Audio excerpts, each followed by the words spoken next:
ඔයා ට්‍රේඩ් කරද්දි මෙන්න මේ වැරද්ද නම් කරන්න එපා. ඒ තමයි ඔයා ට්‍රේඩ් එකක ට්‍රෙන්ඩ් එක හඳුනාගෙන ඉවර වෙලා ඒ මාකට් එකේ පල්ලෙහාටම මාකට් එක ඩවුන් වීගෙන එනකොට ඔයා එතනදී සෙල් එකක් ගන්න try කරනවා. ඒක කවදාවත් කරන්න එපා. ඒ විතරක් නෙමෙයි මාකට් එකක් අප් වීගෙන යනකොට ඔයා එතන බයි එකක් ගන්නවා. මෙන්න මේ දේත් ඔයා කරන්න එපා. ඉතින් මාකට් එකේ අපි බලාගෙන ඉන්න ඕනේ මේකේ පුල් බෑක් එකක් එනකම් මාකට් එකකට. ඉතින් අද දවසේදී මම කතා කරන්න හදන්නේ මාකට් එකක මේ තියෙන මේ ෆුල් බෑක් එක අපි හඳුනගෙන හරියට නිවැරදි ආකාරයෙන් ට්‍රේඩ් කළා අපි ට්‍රේඩින් සක්සස් කරගන්නේ කොහොමද? එහෙම නැත්නම් ප්‍රොෆිට් කරන විදිහට අපි ට්‍රේඩ් එකක් බිල්ඩ් කරගන්නේ කොහොමද කියන එක ගැන තමයි අද දවසේදී කතා කරන්නේ. ඉතින් වීඩියෝ එක දිගටම රැඳිලා ඉන්න. එහෙනම් අපි යමු වැඩි කතාවක් නැතුව වීඩියෝ එකට. ඉතින් දැන් මේ ඔයගොල්ලන්ට බලා ගන්න පුළුවන් ඉන්නේ Ethereum chart එක. හරිද? ඒතර මේ Ethereum chart එක මම පොඩ්ඩක් පැත්තකින් තියලා සාමාන්‍යයෙන් මාකට් එකක් මූව් වෙන්නේ කොහොමද කියන එක ගැන පොඩ්ඩක් කතා කරමු. දැන් සාමාන්‍ය මාකට් එකක් අප් පැත්තට එහෙම නැත්නම් බයි පැත්තට යනවා නම් මාකට් එකක් අපි කියනවා මෙතන 6 ලෝස් හදනවා 6 හයි හදනවා 6 ලෝ හදනවා 6 හයි හදනවා 6 ලෝ හදනවා 6 හයි හදනවා නැවත 6 ලෝ හදනවා. මෙන්න මේකට තමයි අපි කියන්නේ අප් ට්‍රෙන්ඩ් එකක මාකට් එකක් යනවා කියලා. ඒ කියන්නේ 6 හයි හදලා 6 ලෝස් හදලා මේ විදිහට මාකට් එකක් මූව් වෙනවා. ඒතකොට ඩවුන් ට්‍රෙන්ඩ් එකක් අපි ගත්තොත් එහෙම ඩවුන් ට්‍රෙන්ඩ් එක වෙන්නේ මේකේ අනිත් පැත්ත. දැන් එක්සැම්පල් එකක් විදිහට අපි ගත්තොත් එහෙම ඩවුන් ට්‍රෙන්ඩ් එක වෙන්නේ ලෝව හයි හදනවා ලෝව ලෝ හදනවා ලෝව හයි ලෝව ලෝ ලෝව හයි ලෝව ලෝ ලෝව හයි ලෝව ලෝ ඔන්න ඔය විදිහට තමයි ඩවුන් ට්‍රෙන්ඩ් එකක මාකට් එකක් අපිට බලා ගන්න පුළුවන් වෙන්නේ. ඉතින් මේ දිනේ අප් ට්‍රෙන්ඩ් එක. ඒතර අපි මෙතන බලා ගන්න පුළුවන් වෙන්නේ ඩවුන් ට්‍රෙන්ඩ් එක. එතකොට මෙතනදී අපි පුල් බෑක් එකක් කියලා හඳුනා ගන්න මෙන්න මෙහෙමයි. දැන් එක්සැම්පල් එකක් විදිහට මම ඔයාලට මෙතන පොඩක් මාක් කරලා පෙන්නන්නම්. දැන් මෙතනට අපි කියන්නේ 6 ලෝ කියලානේ. හරිද? 6 ලෝ කියලා තමයි මෙතනට කියන්නේ. එතකොට මෙතන තමයි 6 හයි කියන්නේ. එතකොට මේ 6 හයි හදලා නැවත ඊට පස්සේ හදන්නේ මාකට් එකේ 6 ලෝ එකක්. මෙන්න මේ විදිහට 6 ලෝ එකක් හදනවා මාකට් එකේ. එතකොට මෙන්න මෙතන තියෙන මේ 6 ලෝ එකයි හරිද? මෙන්න මෙතන තියෙන 6 හයි එකයි ගත්තාම එතකොට මෙතන මාකට් එකේ ස්විං හයි එක තියෙනවා. මෙන්න මෙතනට අපි කියනවා මාකට් එකේ ස්විං හයි එක කියලා. මෙන්න මෙතනට. එතකොට මාකට් එකේ ස්විං ලෝ එක කියන්නේ මෙන්න මෙතනට. එතකොට අපි දැන් අප් වෙන මාකට් එකක හරිද ට්‍රේඩ් එකකට එන්ට්‍රි එකක් ගන්නවා නම් අපි ට්‍රේඩ් එකේ එන්ට්‍රි ගන්න මෙන්න මෙතන මේ 6 ලෝ එකට මාකට් එක ආවට පස්සේ. හරිද?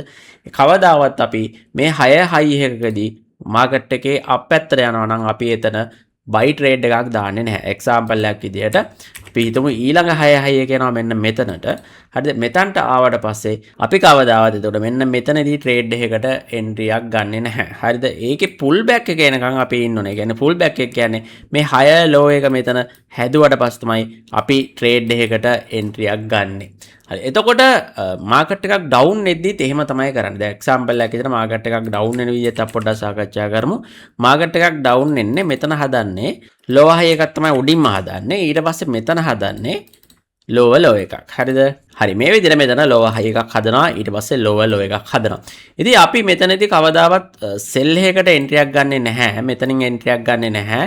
මාකට් එක ඩවුන් ට්‍රෙන්ඩ් එකක් තියෙනවා නම් අපි බලාගෙන ඉන්න ඕනේ මෙතන ලෝ හයි එකට මාකට් එක එනකන්. ඉතින් ලෝ හයි එකට මාකට් එකක් ආවට පස්සේ තමයි අපි ට්‍රේඩ් එකකට එන්ට්‍රි එකක් ගන්න. කොයි වෙලාවක විතරක්වත් අපි මෙතන තියෙන මේ ලෝ එකෙන් සෙල් ට්‍රේඩ් එකකට එන්ට්‍රි එකක් ගන්නෙ නැහැ. හරි. දැන් මම හිතනවා සරලවම ඕක තමයි පුල් බෑක් එකක් අපි හරියට හඳුනාගන්නේ කොහොමද කියන එක. අපි දැන් යමු ලයිව් මාකට් එකට. මේක ලයිව් මාකට් එකට ගිහිල්ලා පොඩ්ඩක් මේක දාලා බලමු.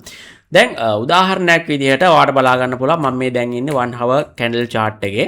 ඒතර 1 hour candle chart එකේදී ඔයගලන්ට බලා ගන්න පුළුවන් මාකට් එකක් කොහොමද හැසිරලා තියෙන්නේ කියලා. දැන් එක්සැම්පල් එකක් විදිහට ඔයාලට මෙතන බලා ගන්න පුළුවන් මෙන්න මෙහෙම මාකට් එක ඩවුන් ට්‍රෙන්ඩ් එකක් මෙතන හැදිලා තියෙනවා. ඔයාලට බලා ගන්න පුළුවන්. මේ විදිහට ඩවුන් ට්‍රෙන්ඩ් එක දිගටම කන්ටිනියු වෙලා ගිහිල්ලා තියෙනවා. ඔයාලට ඒක මෙන්න මෙතන බලා ගන්න පුළුවන් මෙන්න මේ විදිහට ඩවුන් ට්‍රෙන්ඩ් එකක් තියෙනවා මාකට් එකේ. දැන් මේ ඩවුන් ට්‍රෙන්ඩ් එකේදී අපි බලමු අපි ට්‍රේඩ් එකකට එන්ට්‍රි එකක් ගන්න කොහොමද කියලා. දැන් මෙතනදී ඩවුන් ට්‍රෙන්ඩ් එක අපි මුලින්ම හඳුනාගෙන ඉන්න එපා. කොහොමද ඩවුන් ට්‍රෙන්ඩ් එක අපි හඳුනාගෙන ඉන්නේ කියලා බලමු. දැන් මෙතනදී මේ මාකට් එකේ ඔයාලට බලා ගන්න පුළුවන් මුලින්ම බ්‍රේක්අවුට් එකක් වෙන්න බලපාන සාධක ටික අපි බලමු. බ්‍රේක්අවුට් එකක් වෙන්න බලපාන ප්‍රථම සාධකය තමයි මුලින්ම මාකට් එකේ චොච් එකක් හදාගෙන ඉන්න ඕනේ. හරිද? එතකොට මාකට් එකේ චොච් එක අපි බලන්නේ කොහොමද? මාකට් එකේ චොච් එක බලන්නේ අපි මෙතන බලන්න ඕනේ previous low එක මොකක්ද කියලා. හරිද? මෙන්න මෙතන තමයි previous low එක. හරිද? එතකොට මේ previous low එක break කරයිද කියලා බලාගෙන ඉන්න ඕනේ. ඉතින් ඔයාලට බලාගන්න බලන්න. ඔව් මෙන්න මෙතන previous low එක break කරලා තියෙනවා. එතකොට අපි මේකට කියනවා සරලවම කියනවා අපි මෙතනට චොච් එකක් කියලා කියනවා. හරිද? මුලින්ම චොච් එකක් තමයි හදන්නේ. හරි. ඊට පස්සේ ඊළඟ ලෝ එක බලන්න ඕනේ. ඉතින් ඔයාලට බලාගන්න බලන්න මෙන්න මේ දෙකම මෙතනදී break වෙලා තියෙනවා. ඔයාලට බලා ගන්න පුළුවන් මෙන්න මෙතනින් මේක break වෙලා තියෙනවා. හරිද? එතකොට අපි මේකට කියනවා මෙතන අපි කියනවා එතකොට අපි මෙතනට කියනවා BOS එකක් මෙතන හදලා කියලා. break of structure කියලා අපි කියනවා. දැන් මේ වගේ break of structure එකක් වුණාට පස්සේ ඔන්න දැන් අපි දන්නවා මාකට් එක down පැත්තට continue වීගෙන යන්න තමයි දැන් හදන්නේ කියලා. දැන් එතකොට අපි මේ ට්‍රේඩ් එකේ මෙන්න මෙතනදී අපි ට්‍රේඩ් එකකට එන්ට්‍රි එකක් ගත්තොත් හරිද? මම ඔයගලන්ට මුලින්ම පැහැදිලි කළේ ඒක. දැන් එක්සැම්පල් එකක් විදියට ඔයා මෙතන ෂෝට් ට්‍රේඩ් එකක් දානවා. හරිද? එතකොට ෂෝට් ට්‍රේඩ් එකක් දාන්න කොහොමද? මෙන්න මේ හරියට විතර ස්ටොප් ලොස් එක තියා ගන්නවා. හරි. එතකොට මේකේ ටේක් ප්‍රොෆිට් එක මෙන්න මේ විදිහට තියා ගන්නවා. දැන් මේ තියාගත්තට පස්සේ බලන්න මාකට් එකේ මොකක්ද වෙලා තියෙන්නේ කියලා. දැන් ඔයාලට බලා ගන්න පුළුවන් ඔයාගේ ස්ටොප් ලොස් එහෙම් පිටෙම හිට් වෙලා තියෙනවා. එතකොට අපි මෙතනදී අපි බලාගෙන ඉන්න ඕනේ මේකේ පුල් බෑක් එකක් එනකම්. හරිද? ඒ කියන්නේ මෙතන lower high එකක් එනකම් අපි බලාගෙන ඉන්න ඕනේ. දැන් මෙතන lower low ඔයාලට බලන්න පුළුවන්. දැන් මෙතන තියෙන්නේ lower low එකක්.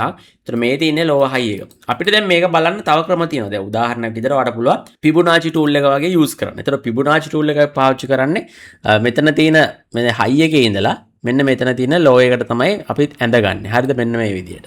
දැන් මෙතන තියෙන high එකේ ඉඳලා මෙතන තියෙන low එකට දැම්මට පස්සේ මෙන්න මේ සීමාවට ආවට පස්සේ අපිට පුළුවන් මාකට් එකකට එන්ට්‍රි එකක් ගන්න. දැන් උදාහරණයක් විදිහට මෙන්න මේ සීමාවට ඇවිල්ලා තිනවාට බලා ගන්න පුළුවන්. අපි කවදාවත් Fibonacci tool එකේ මෙන්න මේ පල්ලෙහා තියෙන ලොකු කොටුව තියෙන්නේ. එන්න එතනදී අපි ට්‍රේඩ් එකකට එන්ට්‍රි එකක් ගන්නෙ නැහැ කොයි වෙලාවක ගත්තත්. ඒ කියන්නේ මෙන්න මේ සීමාවෙදී අපි එන්ට්‍රි එකක් ගන්නෙ නැහැ. හරිද? එතකොට අපිට මෙන්න මෙතනින් එන්ට්‍රි එකක් ගන්න පුළුවන්. මෙතනිනුත් පුළුවන්. දැන් උඩින්ම ගන්න එක අපිට රිස්ක් එක ගොඩක් අඩුයි. හරිද? මේ මැදයෙන් ගන්න එක තවත් රිස්ක් එක අඩුයි. පල්ලෙහාන් ගන්න එක පොඩි රිස්ක් එකක් තියෙනවා. නමුත් ලොකු රිස්ක් එකක් නැහැ. මෙන්න මේ හරියෙන් ගත්තොත් තමයි අපිට රිස්ක් එකක් තියෙන්නේ. ඒතර Fibonacci tool එකේ විදිහටත් ඔන්න අපිට බලා ගන්න පුළුවන් අපිට හොඳ එන්ට්‍රි එකක් මෙතන ඇවිල්ලා තියෙනවා. ඉතින් ඊට පස්සේ තමයි අපි ෂෝට් එන්ට්‍රි එක ගන්න ඕනේ. ඒ කියන්නේ මෙන්න මෙතන තමයි ෂෝට් එන්ට්‍රි එක ගන්න ඕනේ. ඉතින් අපිට පුළුවන් ස්ටොප් ලොස් එක තියාගන්න මෙතන තියෙන මේ ප්‍රීවියස් හයි එකට තියාගන්න. හරිද? ඊට පස්සේ මෙහෙම කරලා ඔයාට පුළුවන් ටේක් ප්‍රොෆිට් එක තියාගන්න මෙන්න මේ ආකාරයට. දැන් ඔයාට බලා ගන්න පුළුවන් ඊට පස්සේ මොකක්ද මාකට් එක වෙලා තියෙන්නේ කියලා. මාකට් එක ඩවුන් සයිඩ් එකට මේ විදිහට කන්ටිනියු වෙලා ඇවිල්ලා තියෙනවා. ඉතින් ඕක තමයි සරලවම කිව්වොත් එහෙම පුල් බෑක් එකක් කියන්නේ. ඉතින් කවුරු හරි කෙනෙක්ට ප්‍රශ්නයක් තිබ්බනම් අපි කොතනදීද එන්ට්‍රි එකක් ගන්න කියන එක ඉතින් ඕගොල්ලන්ට නිරාකරණය වෙන්නේ නැති. අනිවාර්යයෙන්ම මාකට් එකේ පුල් බෑක් එකක් දෙනකන් අපි බලාගෙන ඉන්න ඕනේ. ඉතින් මේ තියෙන්නේ පුල් බෑක් එක එන විදිය ඔයාට බලා ගන්න පුළුවන් මේ විදිහට මාකට් එක පල්ලෙහාට එනවා. එතන මාකට් එකේ පුල් බෑක් එක දෙනකන් අපි ඉන්න ඕනේ. ඒ කියන්නේ පල්ලෙහාට නම් මාකට් එක යන්නේ ඩවුන් සයිඩ් නම් මාකට් එක යන්නේ අපි ලෝව හයි එකක් හදනකන් එතන බලාගෙන ඉන්න ඕනේ. ඉතින් ලෝ එකක් ගාවේදී අපි කිසිම වෙලාවකදී එන්ට්‍රි එකක් ගන්නෙ නැහැ. ඉතින් ලෝව හයි එකක් එනකන් ඉන්න ඕනේ. පුල් බෑක් එකක් දෙනකන් ඉන්න ඕනේ අපිට එන්ට්‍රි එකක් ගන්න. ඉතින් මේ වීඩියෝ එක හොඳයි කියලා හිතනවා නම් අනිවාර්යයෙන්ම TechBam YouTube channel එක subscribe කරන්න. ඒ වගේම like කරන්න අමතක කරන්න එපා. පල්ලෙහා comment section එකේ වගේ comment එකකුත් දාගෙන යන්න. ඒ වගේම මේ වීඩියෝ එක අනිත් යාළුවන්ටත් බලන්න share කරන්න. ඉතින් ඉදිරියේදීත් මේ වැදගත් වීඩියෝ එකකින් හැමෝම ඔබට ජයග්‍රහයි. සුබම සුබ දවසක්.